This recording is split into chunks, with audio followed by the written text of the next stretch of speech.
Hai, Assalamualaikum warahmatullahi wabarakatuh. Apa kabar Ananda soleh-soleha? Semoga kita semua selalu dalam lindungan Allah Subhanahu wa Ta'ala. Amin ya Robbal 'Alamin. Hari ini kita akan belajar SKI kelas 4 tentang ketabahan para sahabat Rasulullah Shallallahu Alaihi Wasallam dalam berdakwah. Pada pertemuan kemarin, kita belajar tentang ketabahan Rasulullah Shallallahu Alaihi Wasallam dalam berdakwah. Tidak hanya Nabi Muhammad saja yang mendapatkan tantangan dalam berdakwah, serangan, penghinaan, dan penyiksaan juga dialami oleh para sahabat Nabi. Yang pertama yaitu Khadijah binti Khuwailid. Beliau adalah istri dari Nabi Muhammad Shallallahu Alaihi Wasallam. Kafir Quraisy menyuruh Khadijah agar mau memujuk Nabi Muhammad untuk menghentikan dakwahnya. Tapi Khadijah menolak. Kaum kafir Quraisy tak henti-hentinya menghina, mengolok-olok, dan mencaci maki Khadijah dalam berbagai kesempatan. Yang kedua yaitu Abu Bakar As-Siddiq. Pada suatu hari Nabi Muhammad beribadah ke Ka'bah. Nabi didatangi beberapa orang kafir Quraisy. Mereka langsung menyerang Nabi hingga tidak berdaya. Beruntunglah ada Abu Bakar yang segera membantu Rasulullah Shallallahu Alaihi Wasallam dan terjadilah perkelahian di antara mereka. Kejadian penyerangan terhadap Nabi Muhammad Shallallahu Alaihi Wasallam terjadi berulang-ulang dan Abu Bakar selalu berusaha melindungi Nabi Muhammad Shallallahu Alaihi Wasallam dari serangan kafir Quraisy.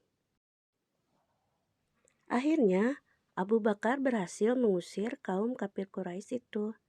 Namun Nabi Muhammad Shallallahu Alaihi Wasallam dan Abu Bakar juga mengalami luka yang cukup parah.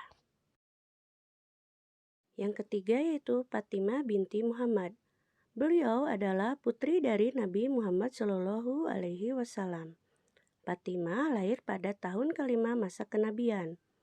Ia selalu menyaksikan ayahnya mendapat tantangan dari kafir Quraisy. Fatimah juga selalu mendapatkan hinaan dan cacian dari kafir Quraisy. Ketika Nabi Muhammad Shallallahu Alaihi Wasallam dilempari kotoran oleh kaum kafir Quraisy, dialah yang mencuci baju ayahnya. Suatu ketika, cobaan yang berat datang menghampirinya, yaitu ketika ibunda tercinta Khadijah meninggal dunia, tapi ia tetap tegar dalam menghadapi cobaan. Yang keempat yaitu Ibnu Mas'ud. Beliau adalah seorang pemberani. Ia juga memiliki kelebihan bersuara merdu. Pada suatu ketika, ia memberanikan diri untuk membaca Al-Quran secara terang-terangan. Hal tersebut mengakibatkan ia mendapat siksaan dan pukulan dari kafir Quraisy. Meskipun demikian, ia tetap memegang teguh ajaran Islam. Setelah kejadian itu, ia diangkat menjadi saudara oleh Zubair bin Awam yang selalu melindunginya sehingga ia tidak mendapat siksaan lagi dari kafir Quraisy. Yang kelima yaitu keluarga Sumayyah. Keluarga Sumayyah disiksa dengan sangat kejam. Mereka dipaksa untuk keluar dari agama Islam. Namun mereka tetap teguh pendirian dalam mempertahankan agama Islam. Beliau adalah wanita pertama yang syahid dalam Islam. Yang keenam yaitu Arqam bin Abil Arqam. Beliau memiliki rumah yang berada di pinggiran kota Mekah di Bukit Safa. Rumah ini digunakan untuk berdakwah Nabi Muhammad SAW pada masa dakwah secara sembunyi-sembunyi. Oleh karena itu, ia tidak jarang menerima hinaan dan celaan dari kafir Quraisy. Meskipun demikian, ia tetap setia menjadi pengikut Nabi Muhammad dan ikut hijrah ke Madinah.